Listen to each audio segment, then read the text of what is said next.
I hope everyone had a nice break, and welcome back to the end of the world. So as you know, World War III has started. The United States and Israel have started to attack Iran. And we are now in the 4th day of this war. And we can expect this war to last for many weeks, possibly also for many years.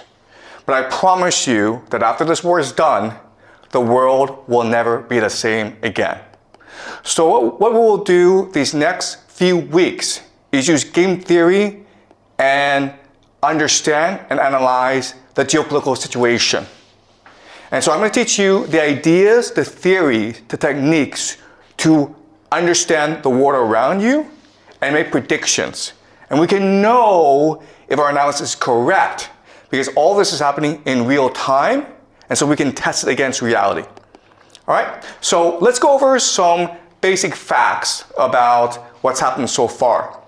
So in the early morning of Saturday in Tehran, the Israelis and Americans launched a decapitation strike against the Ayatollah Khamenei, who is the supreme leader of Iran. Now, there are arguments and disputes about as to what happened.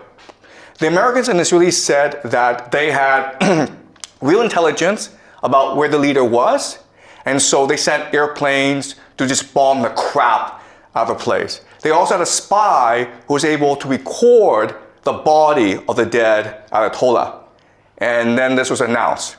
At first, the Iranians denied this, and the Iranians insisted he was still alive. But eventually, state media admitted that he did die in the airstrike.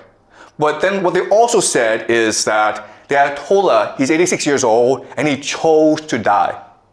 He could have gone to Moscow, but instead he chose to stay in Tehran and die for his people.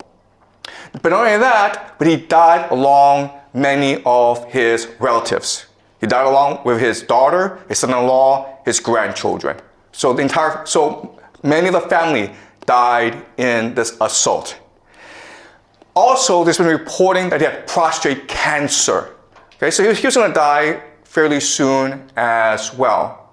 So what you need to understand first about the war is that even though the Americans and the Israelis claim great success in decapitating the leadership of the Iranians, from the Iranian perspective, this is a martyrdom, okay?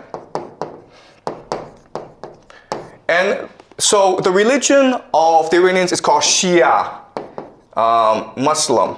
And this is different from Sunni Muslim. So Sunnis are the majority. They're about 9% of all Muslims in the world. The Shia have always been the minority. And as such, they've always been persecuted. So in the Shia faith, the core value, the force that binds everyone together and gives them purpose and meaning in life, that galvanizes them into action, is the idea of martyrdom, which forces jihad.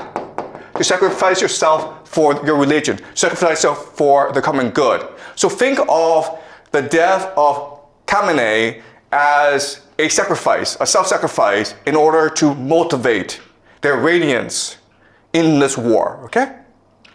So that's the first thing you need to understand. That for the Iranians, this is not a geopolitical war. This is not an economic war. This is not a war of resistance. This is a jihad. Okay? It's a war against the great Satan to avenge their leader. They will fight to the death. All right? That's number one. Number two is this. Also that morning, when the Ayatollah was killed, the Israelis struck a school in the south of Tehran, killing about 150 school children. These are girls in primary school.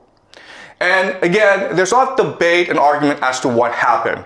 The Israelis said that, first of all, the school was next to a military base. We were targeting the military base. And second of all, it wasn't us which struck the school. It was a air defense missile that went off course. Okay? And the Iranians insisted no. The Israelis purposefully attacked the school to kill the school children. And then you're like, why would the Israelis do that? But then these few years, Well, we've seen what they've done in Gaza, in Palestine, to the Palestinians. And it's pretty consistent what the Israelis have been doing. All right? So this action against the Israelis, it's meant to show to themselves and the world that we are now all in. Okay? We've made the sacrifice. We are now committed to this war, to winning this war at all costs. And this action has also provoked the Iranian people to resist with their full might, okay? So I want you to keep this in mind. And again, we don't have complete evidence that it's the Israelis who did this, but given past actions from the Israelis, this is fairly consistent with what they've done, okay? So we can assume that this is something the Israelis did. Why they did this, what the purpose is something we will discuss as we move on, okay? It's very complicated.